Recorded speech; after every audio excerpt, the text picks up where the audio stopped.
Everyone, welcome to living life cooking series episode 1. ಈ ವಿಡಿಯೋಲಿ ನಾನು ಚಿಕನ್ ಪಕೋಡಾಸ್ನ ಟ್ರೈ ಮಾಡ್ತಾ ಇದ್ದೀನಿ. ಸೊ ಅದ್ರ ರೆಸಿಪಿನೂ ಕೂಡ ನಿಮ್ಮ ಜೊತೆ ಶೇರ್ ಮಾಡೋಣ ಅಂತ ಈ ವಿಡಿಯೋ ಮಾಡ್ತಾ ಇದ್ದೀನಿ. ಸೊ ಫಸ್ಟ್ ನಾನು ಅರೌಂಡ್ 250 ಗ್ರಾಮ್ಸ್ ಅಷ್ಟು ಬೋನ್ಲೆಸ್ ಚಿಕನ್ನ ಒಂದು ಮಿಕ್ಸಿ ಜಾರಿಗೆ ತೊಗೊಂಡು ಅದಕ್ಕೆ ಬೇಕಾದ ಇಂಗ್ರೀಡಿಯೆಂಟ್ಸ್ನ ಆ್ಯಡ್ ಮಾಡ್ತಿದ್ದೀನಿ. ಸ್ವಲ್ಪ salt and some green chillies, ಸ್ವಲ್ಪ ginger garlic, fresh ginger garlic ತೊಗೊಂಡಿದ್ದೀನಿ, and some pudina leaves for the taste, and some red chilli powder, some garam masala and ಸ್ವಲ್ಪ ಪೆಪ್ಪರ್ ಆ್ಯಂಡ್ ಜೀರಿಗೆ ಕೂಡ ಆ್ಯಡ್ ಮಾಡಿದ್ದೀನಿ, ಆ್ಯಂಡ್ ಒಂದು ಲವಂಗನೂ ಕೂಡ ಆ್ಯಡ್ ಮಾಡಿದ್ದೀನಿ ಸ್ವಲ್ಪ ಟೇಸ್ಟಿಗೆ.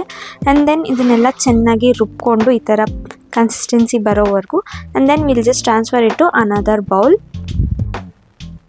ಆ್ಯಂಡ್ ದೆನ್ 1 ಸ್ಪೂನ್ ಆಫ್ ಆಯಿಲ್ನ ಆ್ಯಡ್ ಮಾಡಿ ಚೆನ್ನಾಗಿ ಮಿಕ್ಸ್ ಮಾಡ್ಕೊತಾ ಇದ್ದೀನಿ.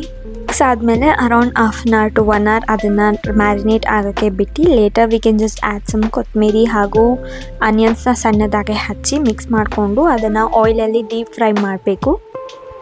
I am just keeping it shapeless, ಸುಮ್ಮನೆ ಹಾಗೆ ಬಿಡ್ತಾ ಇದ್ದೀನಿ ಆಯಿಲ್ಗೆ. We can just like circle ಇಲ್ಲ ಕಟ್ಲೆಟ್ಸ್ ಥರ ಶೇಪ್ ಮಾಡಿ ಕೂಡ ಆಯಿಲಲ್ಲಿ ಫ್ರೈ ಮಾಡಿದ್ರೆ ಇನ್ನೂ ಚೆನ್ನಾಗಿ ಕಾಣಿಸುತ್ತೆ. I don't have patience, yes. And ಅದು ಗೋಲ್ಡನ್ ಬ್ರೌನ್ ಆಗೋ ತನಕ ಅದನ್ನು ಚೆನ್ನಾಗಿ ಫ್ರೈ ಮಾಡ್ಕೊಂಡ್ಬಿಟ್ಟು, and yes, our yummy delicious pakoda is ready to eat. ಎಷ್ಟು ಸಿಂಪಲ್ ಆಗಿದೆ ಅಂತ ಕೂಡ ನೋಡಿದ್ರಿ ಅಲ್ಲ.